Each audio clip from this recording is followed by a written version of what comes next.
fui chamado pela Rádio 95, por telefone, para dar determinadas explicações sobre a atuação da Comissão de Educação, porque um membro do Conselho do Fundeb, Conselho de Controle Social do Fundeb, questionou posições do governo, posições do Legislativo e questionou pessoalmente posições da presidência da comissão.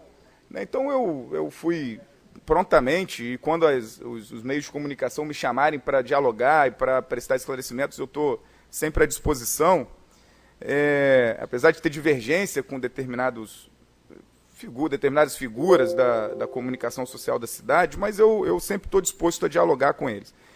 E ele veio perguntar qual era a posição da Câmara sobre as irregularidades que o Tribunal de Contas falou sobre o pagamento de Fundeb ou o pagamento de regência para diretor de escola. Bem, na verdade, de maneira muito objetiva, o resultado, a resposta que a Câmara está dando, ela tem sido muito efetiva e muito democrática, inclusive. Nós temos reunido a Comissão de Educação, cobramos ao governo o encaminhamento para a Câmara do projeto de lei de maneira adequada para que nós pudéssemos tramitar aqui na Câmara, discutir, votar, fazer audiência pública. O projeto de lei está aqui, o 003/2017, que trata da gestão democrática nas unidades escolares.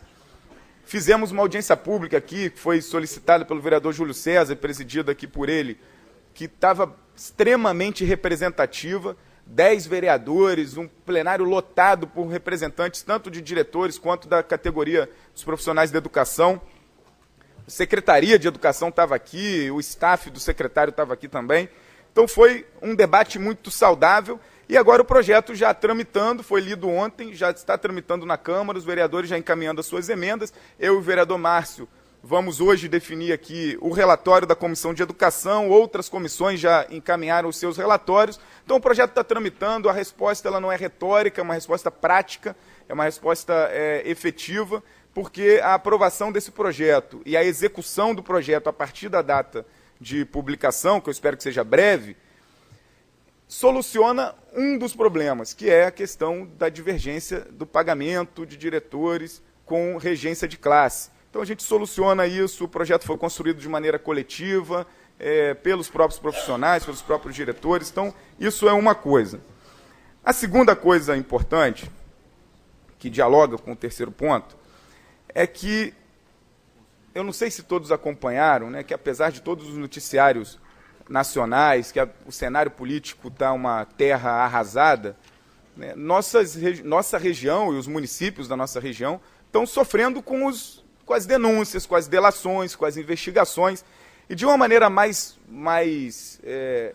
clara e até mais dura, os vereadores em Campos, ontem, 5 vereadores afastados do cargo, outros com processo de afastamento, alguns presos, alguns com tornozeleira eletrônica em casa, e esses vereadores estão sendo investigados por compra de voto com a estrutura do governo.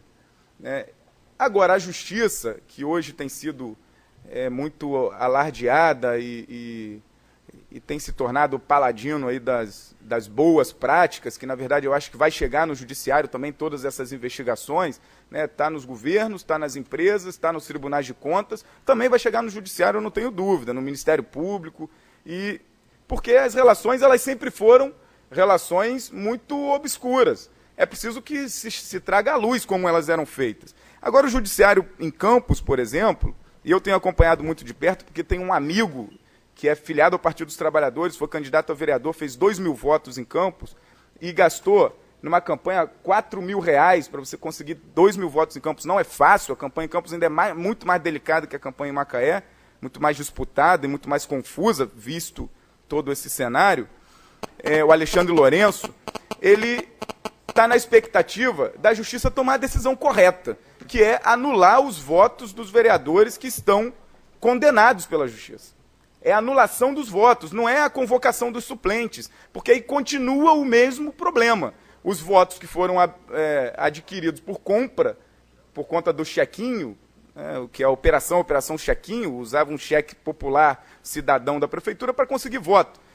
Esses votos têm que ser anulados, é a decisão correta da justiça, é a decisão correta para fortalecer a democracia, é a decisão correta para que a vontade popular plena seja respeitada. Então, eu tenho acompanhado Campos, por conta muito da minha relação com o Alexandre Lourenço, mas também por conta de ser um município aqui do lado, em que a justiça tem sido muito mais dura, muito mais dura. E acredito que vai chegar a hora que aqui também nós teremos que ver a justiça tomando decisões mais duras também. Por exemplo, não dá para daqui a pouco o prefeito vai para a televisão e dizer que não sabe quem é o Baleia. Não dá para daqui a pouco a gente também continuar vendo as desculpas acontecendo em vídeo de Facebook, de WhatsApp ou de qualquer coisa assim, e a população continuar atônita, continuar sem respostas, porque as votações que ele recebeu para prefeito em 2008, para deputado federal em 2010, para prefeito em 2012 de novo e para prefeito em 2016, dão uma responsabilidade muito grande de ser transparente com a população, de ser sincero, de ser franco. Quais são as relações, de fato, umbilicais com a Odebrecht?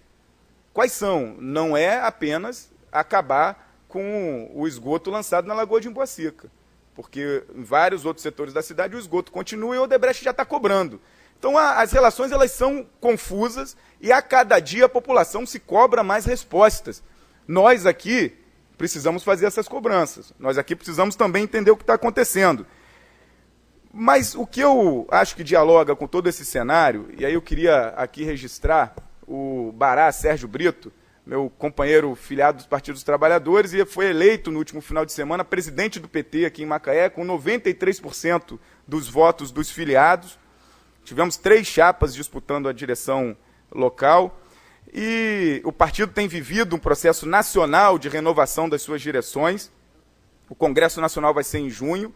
E é um partido que vive um problema sério, uma crise grave, um problema de desvios de conduta, de equívocos de condução, de prioridade, de relações. E que isso tudo precisa ser discutido. A autocrítica tem que ser feita, o processo de reconstrução precisa ser feito. Só que, para refazer o processo inteiro, tanto dentro do partido, mas também dos partidos, porque a crise não é a crise de um partido só, é uma crise, a política, repito aqui, no Brasil virou uma terra arrasada, mas também não é só no Brasil. Quem acompanhou o noticiário internacional, a Coreia do Sul teve uma presidenta que foi afastada, cassada, inclusive condenada por corrupção, e a condenação lá pode ser, inclusive, prisão perpétua. E nós, aqui, vivemos uma grave crise, dura crise. E essa crise se dá porque as pessoas, quando têm a oportunidade de reconstruir o cenário da política, o cenário dos partidos, e dos partidos é interessante, só para exemplificar aqui, presidente Eduardo, a lista dos financiamentos irregulares de campanha tem todos os partidos, todos, de norte a sul, da esquerda à direita. E o PT, por exemplo, o codinome era Flamengo, o Corinthians PSDB. O PSDB era Corinthians, e vários outros, todos, o Rede, o PSOL, o PDT, o PPS, tem Vasco também na lista, eu só não lembro qual partido que era.